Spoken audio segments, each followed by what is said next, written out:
In the last module, we looked at the nature of systems and at the system lifecycle.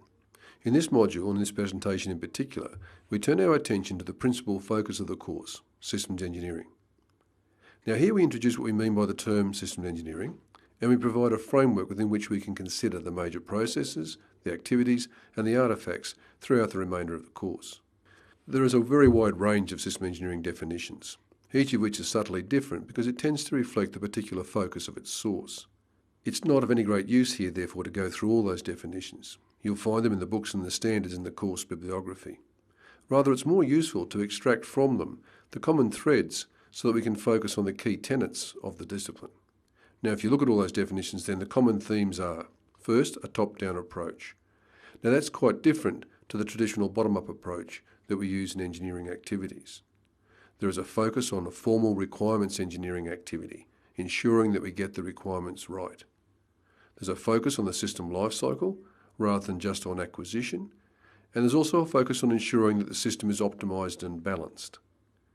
We focus on integrating a large number of specialisations and disciplines, and we also focus on the management of all aspects of the system lifecycle. So let's look at each of those aspects in a little bit more detail. The top-down approach. Now, as I mentioned earlier, traditional engineering design methods are based on bottom-up approaches, in which the known components that are known and trusted to engineers are designed and built and then combined into assemblies and then into subsystems, and from which then the system is constructed. The system is then tested for its desired properties, and the design might be modified in an iterative manner until the system meets the desired criteria. Now, this approach is valid, and in fact it's extremely valid and well trusted in engineering, and this is very, very useful for relatively straightforward problems that are well defined, such as low-level technical problems, or at least for problems that we've done many times before, and that's what we call engineering.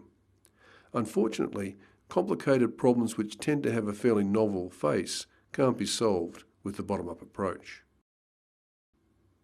In systems engineering, therefore, we begin by addressing the system as a whole, which facilitates an understanding of the system, its environment, and its interfaces before we go about specifying exactly what's inside the system. We start, therefore, with system-level requirements. Once we understand those, the system is then broken down into subsystems, subsystems broken further into assemblies, and then into components, until a complete understanding of the system is achieved from top to bottom. This top-down approach is very important in managing the development of complicated systems.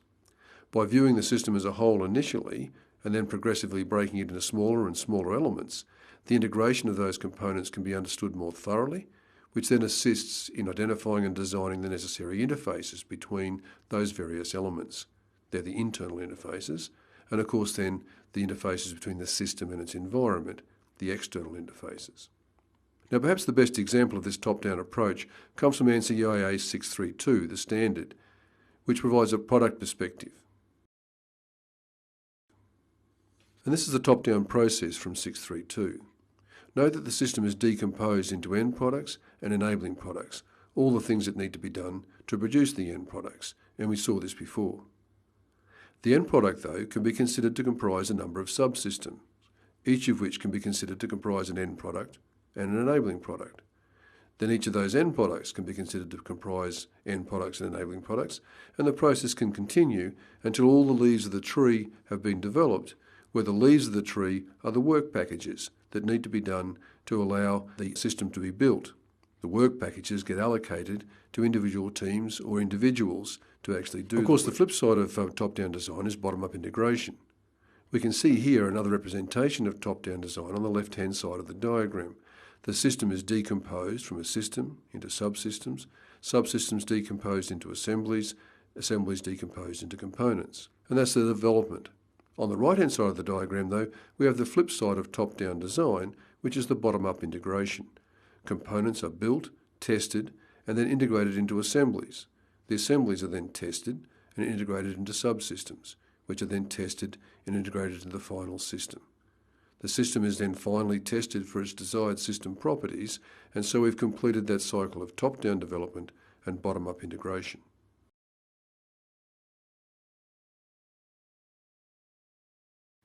If you're interested in reading further into the topics we covered in this presentation, you may wish to read the corresponding chapters in the texts associated with the course.